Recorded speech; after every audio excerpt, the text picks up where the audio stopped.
Thomas Hobbes fue un filósofo inglés del siglo XVII, el cual sus ideas son útiles para guiarnos en uno de los temas más polémicos de la política. ¿En qué medida deberíamos obedecer pacientemente a los gobernantes, especialmente a aquellos quienes no son muy buenos?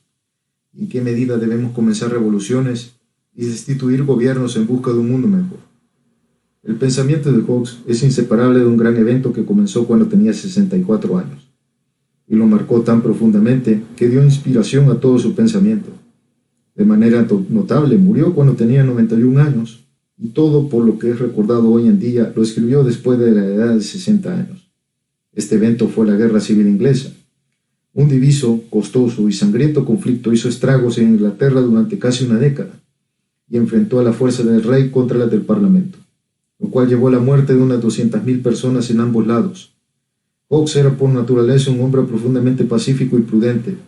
Odiaba la violencia de todo tipo, una actitud que comenzó cuando tenía 4 años, cuando su propio padre, un clérigo, fue deshonrado y abandonó a su esposa y a su familia, después de que se metió en una pelea con otro clérigo, en las escaleras de su parroquia en un pueblo de Wiltshire. El trabajo por el cual recordamos a Hobbes es Leviatán. Fue publicado en 1651. Es la declaración más definitiva, persuasiva y elocuente jamás producida, del por qué uno debería obedecer a la autoridad del gobierno, incluso la de un imperfecto tipo de gobierno, con la finalidad de evitar un riesgo del caos y del derramamiento de sangre. Para entender el pensamiento conservador de Hobbes, ayuda al darse cuenta que en toda la Europa occidental del siglo XVII, los teóricos políticos empezaban a preguntarse con una nueva franqueza sobre qué base los individuos deberían obedecer a sus gobernantes. Durante siglos, bien de vuelta en la Edad Media, había existido una respuesta estándar a esto, contenida en la teoría llamada el divino derecho de los reyes.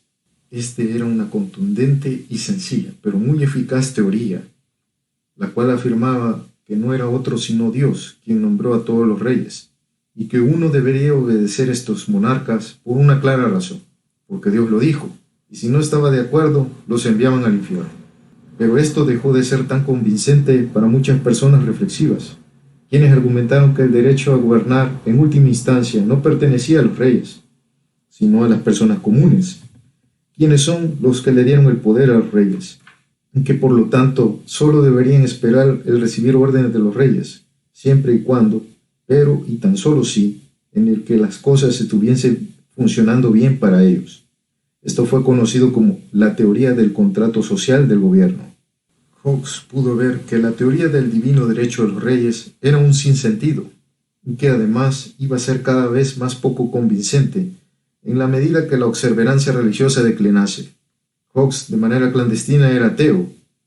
Al mismo tiempo, Hobbes estaba profundamente asustado acerca de las posibles consecuencias de la teoría del contrato social, lo cual podía animar a las personas a deponer a los gobernantes cada vez que se sintiesen un poco descontentos con su suerte. Hobbes había recibido un relato a primera mano acerca de la decapitación del rey Carlos I en un andamio enfrente de la sala de banquetes del Palacio de Winterham en 1649, y sus trabajos intelectuales estuvieron dirigidos al asegurar que este tipo de horribles y primitivas escenas nunca fuesen repetidas. Así que en Leviatán él presentó un ingenioso argumento, el cual intentó que contrajese nupcias la teoría del contrato social con una defensa de total obediencia y de sumisión a la autoridad tradicional. La forma en que lo hizo fue llevando a sus lectores de vuelta en el tiempo, en un periodo que él llamó estado de naturaleza, antes de que hubiesen reyes de algún tipo, y los llevó a pensar acerca de cómo habrían surgido los gobiernos en primer lugar. La clave al argumento de Hobbes era que en el estado de la naturaleza no podía haber sido un lugar bonito, porque los seres humanos, dejados a su propia suerte, sin una autoridad central para mantenerlos en un orden, rápidamente descendiendo en riñas, luchas internas y disputas intolerables, hubiesen sido un poco como la Guerra Civil Inglesa, pero con personas vistiendo pieles de oso, golpeándose entre sí con herramientas de piedra. En la famosa formulación de Hobbes, la vida en el estado de la naturaleza habría sido desagradable, brutal y corta, como resultado al miedo y el temor acerca del caos. Las personas fueron llevadas a formar gobiernos. Lo había hecho de manera voluntaria, como lo mantuvieron los teóricos del contrato social. pero también bajo un mandato considerable, escapándose a los brazos de una fuerte autoridad. Por lo tanto, Hawks argumentó, tenían el deber posterior de mantenerse obedeciendo, con tan solo unos pocos derechos de quejarse, si algo no les gustaba. El único derecho que las personas podrían tener para protestar acerca de un gobierno absoluto, o el monstruo Leviatán como él lo llamó, era si éste directamente amenazaba con matarlos.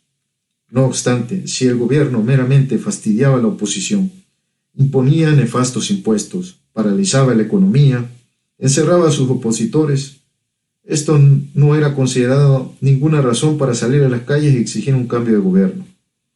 Como Hawks escribió, al pensar en un poder tan ilimitado, los hombres pueden imaginar demasiadas malas consecuencias. Aún así, las consecuencias del quererlo, lo cual es una guerra perpetua de cada hombre contra su prójimo, es mucho peor.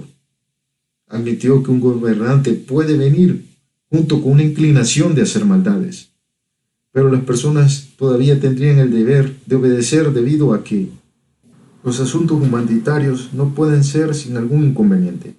Pero este inconveniente es de todas formas culpa de las personas, no del soberano, porque como agrega Hawks, si los hombres pudiesen gobernarse a sí mismos, no habría ninguna necesidad en lo absoluto de un poder represivo común.